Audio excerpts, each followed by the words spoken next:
Hello everyone, I am Rachna Bhadauria. Welcome back to my channel. आज मैं आपको बताने वाली हूँ कि एज एन आर्मी ऑफिसर आप इंडियन आर्मी को कैसे ज्वाइन कर सकते हैं। आज मैं आपको एक या दो नहीं पूरे 6 तरीके बताने वाली हूँ जिसके तहत आप इंडियन आर्मी ज्वाइन कर सकते हैं, इसलिए वीडियो को एंड तक ज़रूर देखें। So let's start. फौलादी दिल में हम तिरंगे का वजूद रखते हैं, फौलादी दिल में हम तिरंगे का वजूद रखते हैं, दोस्तों के लिए ज़िंदगी और दुश्मनों के लिए बारूद रखते हैं। इंडियन आर्मी में रिलीजन या कास्ट के आधार पर कोई रिजर्वेशन नहीं होता है, and that is the best part of Indian army. Indian army पूरे वर्ल्ड में अपने साहस और पराक्रम के लिए जानी जाती है। ऐसे में इंडियन आर्मी का पार्ट होना अपने आप में ही गर्व की बात है। नेशनल डिफेंस एकेडमी एनडीए यानी national defence academy Khadakwasla, Pune में स्थित है और यह एकेडमी भारत की प्रमुख डिफेंस एकेडमी में से एक है। इस एकेडमी की खास बात यह है कि यह इंडियन आर्मी, इंडियन एयरफोर्स और इंडियन नेवी तीनों की ट्रेनिंग करवाती है। एनडीए एग्ज़ाम यूपीएससी द्वारा साल में 2 बार अप्रैल और सितंबर के महीने में कंडक्ट कराया जाता है। रिटन एग्ज़ाम क्लियर करने के बाद कैंडिडेट को एसएसबी इंटरव्यू के लिए बुलाया जाता है। एसएसबी इंटरव्यू पूरे 5 दिन तक चलता है। जो कैंडिडेट एसएसबी इंटरव्यू क्लियर कर लेते हैं उनका मेडिकल होता है, और अगर कैंडिडेट्स की मेरिट बनती है तो उन्हें 3 साल के लिए एनडीए में भेजा जाता है। 3 साल का कोर्स कंप्लीट करने के बाद कैंडिडेट को 1 साल के लिए आईएमए देहरादून भेजा जाता है। अगर आप 12th में हैं या 12th कंप्लीट हो चुका है तो आप एनडीए के लिए अप्लाई कर सकते हैं। फिर चाहे आप किसी भी स्ट्रीम से हैं, साइंस, कॉमर्स या आर्ट्स। लेकिन यदि आप इंडियन नेवी या एयरफोर्स ज्वाइन करना चाहते हैं तो 12th में मैथ्स और फिजिक्स होना अनिवार्य है। एनडीए एग्ज़ाम के लिए केवल इंडियन सिटीज़न ही अप्लाई कर सकते हैं और इसके लिए आपकी एज 16.5 से 19.5 साल के बीच होनी चाहिए। एनडीए कोर्स केवल अनमैरिड मेल्स के लिए ही होता है। कंबाइंड डिफेंस सर्विसेज सीडीएस यानी कंबाइंड डिफेंस सर्विसेज एग्ज़ाम भी यूपीएससी द्वारा साल में 2 बार कंडक्ट कराया जाता है, एक फरवरी मार्च और दूसरा October and November. Combined defence services written clear करने के बाद कैंडिडेट को एसएसबी इंटरव्यू के लिए बुलाया जाता है। जो कैंडिडेट एसएसबी इंटरव्यू क्लियर कर लेते हैं उनका मेडिकल होता है। इसके बाद एक मेरिट लिस्ट बनती है। जो कैंडिडेट्स इस मेरिट लिस्ट में आते हैं उन्हें उनकी चॉइस के अनुसार ट्रेनिंग अकेडमीज़ में भेज दिया जाता है। सीडीएस एग्ज़ाम के लिए कैंडिडेट का ग्रेजुएट होना ज़रूरी है। ग्रेजुएशन फाइनल ईयर स्टूडेंट्स भी सीडीएस के लिए अप्लाई कर सकते हैं। अगर आप Indian army combined defence services के थ्रू ज्वाइन करते हैं तो आपको 2 ऑप्शन मिलते हैं, एक इंडियन मिलिट्री एकेडमी और दूसरा ऑफिसर ट्रेनिंग एकेडमी। अगर आप इंडियन मिलिट्री एकेडमी के लिए अप्लाई कर रहे हैं तो आपकी एज 19 से 23 साल के बीच होनी चाहिए एंड कैंडिडेट अनमैरिड होना चाहिए। इंडियन मिलिट्री एकेडमी में सिर्फ मेल कैंडिडेट्स ही अप्लाई कर सकते हैं, और अगर आप ऑफिसर ट्रेनिंग एकेडमी के लिए अप्लाई करते हैं तो आपकी एज 19 से 25 साल होनी चाहिए, और ओटीए के लिए मेल एंड फीमेल दोनों कैंडिडेट एलिजिबल होते हैं।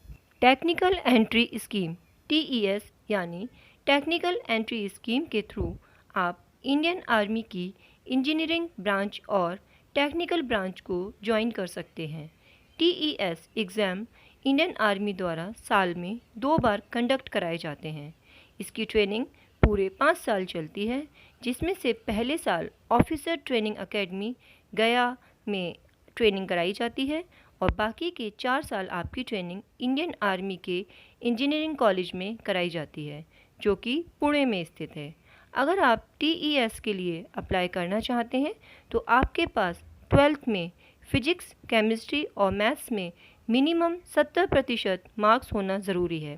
इसके लिए आपकी एज 16.5 से 19.5 के बीच होनी चाहिए। इसके लिए केवल अनमैरिड मेल्स ही एलिजिबल होते हैं। यूनिवर्सिटी एंट्री स्कीम यूईएस यानी यूनिवर्सिटी एंट्री स्कीम केवल बीई और बीटेक ग्रेजुएट्स के लिए ही होती है, अर्थात इंजीनियरिंग स्टूडेंट्स ही इसके लिए अप्लाई कर सकते हैं।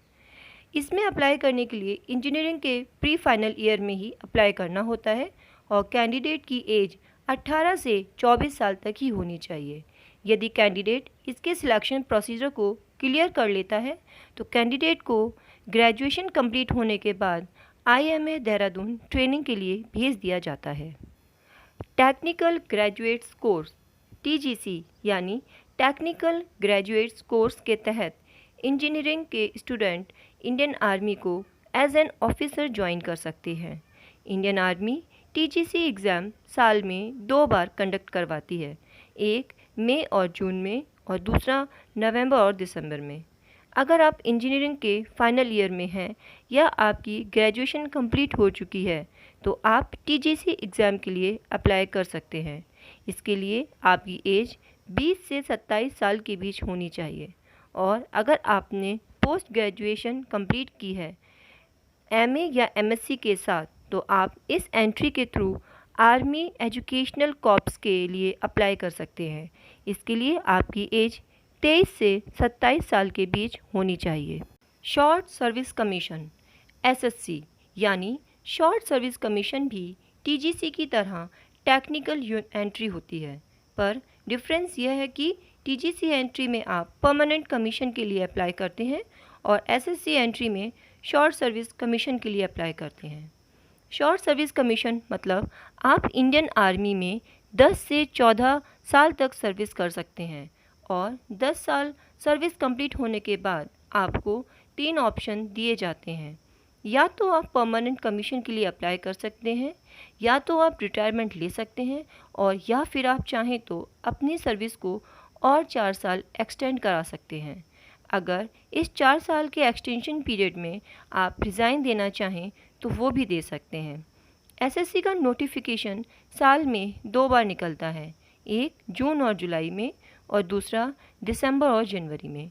इसमें अप्लाई करने के लिए आप इंडियन आर्मी की ऑफिशियल वेबसाइट joinindianarmy.in पर जाकर लॉगिन कर सकते हैं। एसएससी में अप्लाई करने के लिए टेक्निकल डिग्री होना कंपलसरी है और इसके लिए आपकी एज 20 से 27 साल होनी चाहिए। इसके लिए मैरिड व अनमैरिड दोनों तरह के मेल कैंडिडेट्स एलिजिबल होते हैं।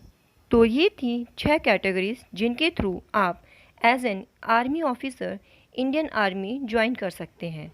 आशा करती हूँ ये वीडियो आपके लिए हेल्पफुल हो, तो वीडियो को लाइक करें व फ्रेंड्स और फैमिली के साथ शेयर करें। साथ ही कमेंट करके बताएं कि आपको आज की वीडियो कैसी लगी और हाँ, चैनल को सब्सक्राइब करना बिल्कुल भी ना भूलें और नोटिफिकेशन के लिए बेल आइकन को ज़रूर दबाएं। इंडियन आर्मी ज्वाइन करने की कुछ अन्य कैटेगरीज़ की नेक्स्ट वीडियो जल्दी आपके साथ शेयर करूँगी। जय हिंद, जय भारत।